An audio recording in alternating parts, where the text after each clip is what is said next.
सुगंध, सौंदर्य और सात्विकता का त्रिवेणी संगम थे भगवान श्री कृष्ण। श्री कृष्ण के शरीर से मादक गंध आती थी।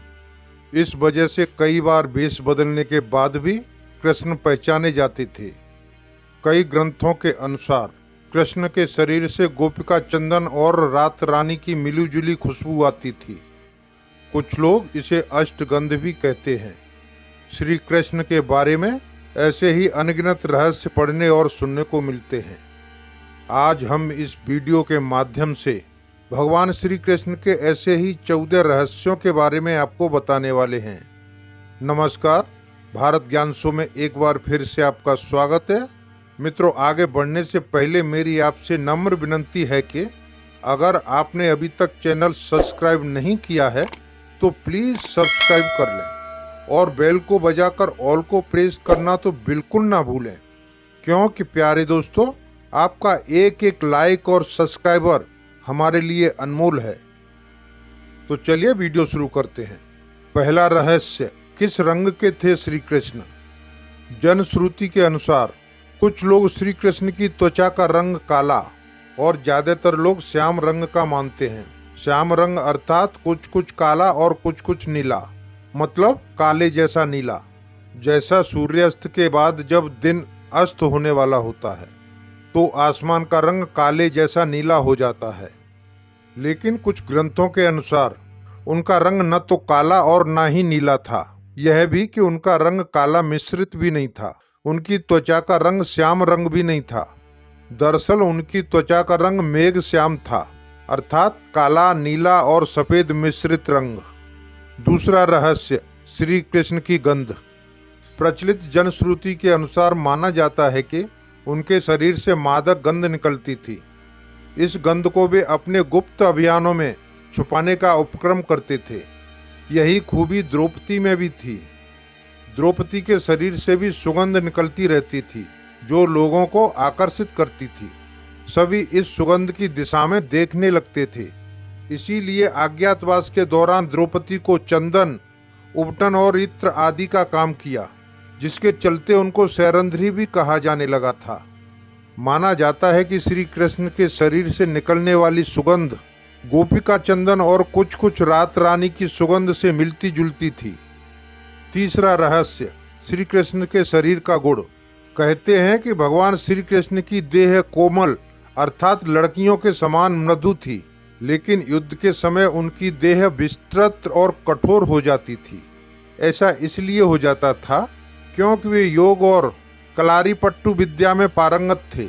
इसका मतलब ये है कि श्री कृष्ण अपनी देह को किसी भी प्रकार का बनाना जानते थे। इसलिए स्त्रियों के सामने दिखने वाला उनका कोमल शरीर युद्ध के समय अत्यंत ही कठोर दिखाई देने लगता था। यही गुण कर्ण और द्रौपदी में भी था। चौथा रहस्य, सदा जवान बने रहे श्री कृष्ण। भगवान श्री कृष्ण का जन्म मथुरा में हुआ था। उनका बचपन गोकुल, वृंदावन, नंदगांव, बरसाना आदि जगहों पर बीता, लेकिन द्वारका को उन्होंने अपना निवास स्थान बनाया और सोमनाथ के पास स्थित प्रवास क्षेत्र में उन्होंने देह छोड़ दी। दरअसल भगवान कृष्ण इसी प्रभाव क्षेत्र में अपने कुल का नाश देखकर बहुत व्यथित हुए थे। वे तभी से वहीं रहने लगे थे। एक दिन वे एक वृक्ष के नीचे आराम कर रहे थे, तभी किसी बहेलिये ने उनको हिरण समझकर तीर मार दिया। यह तीर उनके पैरों में जाकर लगा और तभी उन्होंने देह त्यागने का फैसला कर लिया। और एक दिन वे इसी प्रभाव क्षेत्र के वन में एक पीपल के वृक्ष के नीचे योग निद्रा में लेटे थे। तभी जरा नामक एक शिकारी ने भूलवश उन्हें हिरण समझकर विष युक्त बाण चला दिया, जो उनके पैर के तलवे में जाकर लगा और भगवान श्री कृष्ण ने इसी को बहाना बनाकर देह त्याग दी। जनश्रुति के अनुसार भगवान कृष्ण ने जब देह त्याग किया तब उनकी देह के केस न तो श्वेत थे और न ही उनके शरीर पर किसी प्रकार की झुर्रियां थीं, अर्थात वे 119 वर्ष की उम्र के बाद भी युवा जैसे ही थे। पांचवा चरण, कृष्ण की द्वारका। भगवान कृष्ण ने गुजरात के समुद्री तट पर अपने पूर्वजों की भूमि पर एक भव्य नगर का निर्माण किया। कुछ विद्वान कहते हैं कि उन्होंने पहले से उजाड़ पड़ी कुश स्थली को फिर से उन्होंने निर्मित करवाया था। माना जाता है कि भगवान श्री कृष्ण अंतिम वर्षों को छोड़कर कभी भी द्वारका में 6 महीने से ज्यादा नहीं रहे। मित्रों, कृष्ण की द्वारका को किसने किया था नष्ट? जो भी हो, श्री कृष्ण की इस नगरी को विश्वकर्मा और मय दानव ने मिलकर बनाया था। विश्वकर्मा देवताओं के और मय दानव असुरों के इंजीनियर थे। ये दोनों ही राम के काल में भी थे। इतिहासकार मानते हैं कि द्वारका जल में डूबने से पहले नष्ट की गई थी। किसने नष्ट किया होगा द्वारका को, ये सवाल आज भी बना हुआ है। हालांकि समुद्र के भीतर द्वारका के अवशेष ढूंढ लिए गए हैं और अब तो डूबी हुई द्वारका एक पर्यटन स्थल बनती जा रही है और अब तो हम, आप या कोई भी उसके दर्शन कर सकता है। वहाँ उस समय के जो बर्तन मिले हैं वो 1528 ईसा पूर्व से 3000 ईसा पूर्व के बताए जाते हैं। छठा रहस्य, ईसा मसीह, श्री कृष्ण और बुद्ध का प्रभाव। हालांकि यह अभी भी शोध का विषय है, फिर भी अब तक जितने लोगों ने इस पर शोध किया है उनका कहना यही है कि ईसा मसीह ने भारत का भ्रमण किया था और वे कश्मीर से लेकर जगन्नाथ मंदिर तक गए थे। ईसा मसीह भगवान कृष्ण के भक्त थे। उन्होंने कश्मीर के एक बौद्ध मठ में रहकर ध्यान साधना की थी। यहीं पर उनकी समाधि भी है। शोधकर्ता कहते हैं कि श्री कृष्ण का ईसा मसीह के जीवन पर बहुत बड़ा प्रभाव था। उनके जन्म की कथा भी श्री कृष्ण के जन्म की कथा से कुछ मिलती जुलती है। इस जोकोलियत ने 1869 ईस्वी में अपनी एक पुस्तक द बाइबल इन इंडिया और the life of Jesus Christian में लिखा है कि जीसस क्रिश्चियन और भगवान श्री कृष्ण एक थे। लुइस जोकोलियत फ्रांस के एक साहित्य और वकील थे। उन्होंने अपनी पुस्तक में कृष्ण और क्रिश्चियन पर एक तुलनात्मक अध्ययन प्रस्तुत किया है। जीसस शब्द के विषय में लुइस कहते हैं कि क्राइस्ट को जीसस नाम भी उनके अनुयायियों ने दिया है, जिसका संस्कृत में अर्थ होता है मूल तत्व। सातवां रहस्य, मार्शल आर्ट के जन्मदाता थे श्री कृष्ण। सुनने में थोड़ा अजीब लगता है, पर जनश्रुति के अनुसार भगवान कृष्ण ने ही मार्शल आर्ट का आविष्कार किया था। दरअसल पहले इसे कालारिपयट्टू कहा जाता था। इस विद्या के माध्यम से ही चाड़ूक और मुष्टिक जैसे मल्लों का वध किया था। जब उनकी उम्र 16 वर्ष की थी, मथुरा में दुष्ट रजक के सर को हथेली के एक ही प्रहार से काट दिया था। ग्रंथों के अनुसार श्री कृष्ण ने मार्शल आर्ट का विकास ब्रज क्षेत्र के वनों में किया था। डांडिया रास उसी का एक नृत्य रूप है। हालांकि इसके बाद इस विद्या को अगस्त्य मुनि ने प्रचलित किया था। इस विद्या के कारण ही नारायणी सेना भारत की सबसे भयंकर प्रहारक सेना थी। श्री कृष्ण ने ही कालारिपट्टू की नींव रखी थी, जो बाद में बौद्ध धर्म से होते हुए आधुनिक मार्शल आर्ट में विकसित हुई। बौद्ध धर्म के कारण ही ये विद्या चीन, जापान आदि बौद्ध राष्ट्रों में खूब फली फूली। आज भी ये विद्या केरल और कर्नाटक में प्रचलित है। आठवां रहस्य, परशुराम जी ने दिया था सुदर्शन चक्र।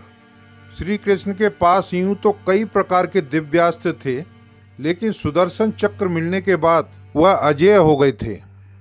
शिवाजी सावंत की किताब युगांधर अनुसार में श्री कृष्ण को भगवान परशुराम ने सुदर्शन चक्र प्रदान किया था, तो वहीं दूसरी ओर वे पशुपतास्त्र चलाना भी जानते थे। पशुपतास्त्र शिव के बाद श्री कृष्ण और अर्जुन के पास ही था। नौवां रहस्य, शिव और कृष्ण का जीवाणु युद्ध। मान्यता के अनुसार कृष्ण ने असम में बाणासुर और भगवान शिव के युद्ध के समय माहेश्वर ज्वर के विरुद्ध वैष्णव ज्वर का प्रयोग कर विश्व का प्रथम जीवाणु युद्ध लड़ा था। हालांकि यह शोध का विषय हो सकता है, लेकिन इस युद्ध के कारण क्या थे, ध्यान से सुनिए। कृष्ण से प्रद्युम्न का और प्रद्युम्न से अनिरुद्ध का जन्म हुआ। प्रद्युम्न के पुत्र तथा कृष्ण के पौत्र अनिरुद्ध की पत्नी के रूप में उषा की ख्याति थी। अनिरुद्ध की पत्नी उषा शोणितपुर के राजा बाणासुर की कन्या थी। अनिरुद्ध और उषा आपस में प्रेम करते थे। उषा ने अनिरुद्ध का हरण कर लिया। बाणासुर को अनिरुद्ध उषा का प्रेम पसंद नहीं था, इसीलिए उसने अनिरुद्ध को बंधक बना लिया। बाणासुर को शिव का वरदान प्राप्त था, इसलिए भगवान शिव को कृष्ण के विरुद्ध युद्ध लड़ना पड़ा। अंत में देवताओं के समझाने के बाद ये युद्ध रुका। कहा जाता है कि भगवान श्री कृष्ण 64 कलाओं में दक्ष थे। एक ओर वे सर्वश्रेष्ठ धनुर्धर थे तो वहीं दूसरी ओर वे द्वंद्व युद्ध में भी माहिर थे। इसके अलावा उनके पास कई अस्त्र और शस्त्र थे। उनके धनुष का नाम सारंग था, उनकी खड़ग का नाम नंदक और गदा का नाम कौमोदकी था। शंख का नाम पांचजन्य था जो गुलाबी कलर का था। श्री कृष्ण के पास जो रथ था उसका नाम जैत्र और दूसरे का नाम गरुड़ध्वज था। उसके सारथी का नाम दारुक था और उसके अश्वों का नाम शैव्य, सुग्रीव, मेघपुष्प और बालाहक था। 10वां रहस्य, कृष्ण की प्रेमिका और पत्नियां। कृष्ण के बारे में अक्सर कहा जाता है कि उनकी 16,000 पटरानियां थीं, लेकिन ये तथ्य गलत है। उनकी मात्र 8 पत्नियां थीं। कृष्ण की जिन 16,000 पटरानियों के बारे में कहा जाता है, दरअसल वे सभी भौमासुर, जिसे नरकासुर भी कहते हैं, उनके यहाँ बंधक बनाई गई महिलाएं थीं, जिनको श्री कृष्ण ने मुक्त कराया था। ये महिलाएं किसी की माँ थीं, किसी की बहन तो किसी की पत्नियां थीं, जिसको भौमासुर अपहरण करके ले गया था। दरअसल ब्रह्म पुराण, गीता गोविंद और जनश्रुतियों में इसका जिक्र है कि राधा, ललिता आदि उनकी प्रेमिकाएं थीं। राधा की कुछ सखियां भी कृष्ण से प्रेम करती थीं, जिनके नाम चित्रा, सुदेवी, ललिता, विशाखा, चंपकलता, तुंगविद्या, इंदुलेखा, रगड़ देवी और सुदेवी हैं। ब्रह्म वैवर्त पुराण के अनुसार कृष्ण की कुछ ही प्रेमिकाएं थीं, जिनके नाम हैं चंद्रावती, श्यामा, शैव्या, पद्या, राधा, ललिता, विशाखा तथा भद्रा। माना जाता है कि ललिता नाम की प्रेमिका को मोक्ष नहीं मिल पाया था, इसीलिए उसने दोबारा मीरा बन के जन्म लिया। श्री कृष्ण की प्रेमिका राधा का जिक्र महाभारत में कहीं नहीं मिलता है। इसके अलावा सबसे पुराने हरिवंश और विष्णु पुराण में भी राधा का जिक्र नहीं मिलता। भागवत पुराण में भी राधा का जिक्र नहीं है। ब्रह्म वैवर्त पुराण के बारे में कहा जाता है कि संभवतः यह चाणक्य या गुप्त काल में लिखा गया था। मित्रों, ये कथा आपको कैसी लगी कमेंट करके बताइए, और अगर अच्छी लगी हो तो वीडियो लाइक जरूर कर दें और कमेंट में जय श्री कृष्ण अवश्य लिखें। मित्रों, इस वीडियो में श्री कृष्ण के 10 रहस्यों के बारे में हमने बताया है। 11वां, 12वां, 13वां और 14वां रहस्य अगले वीडियो में आप देख पाएंगे, जो डे आफ्टर टुमारो आएगा। Thank you for watching my video. जय हिंद, वंदे मातरम।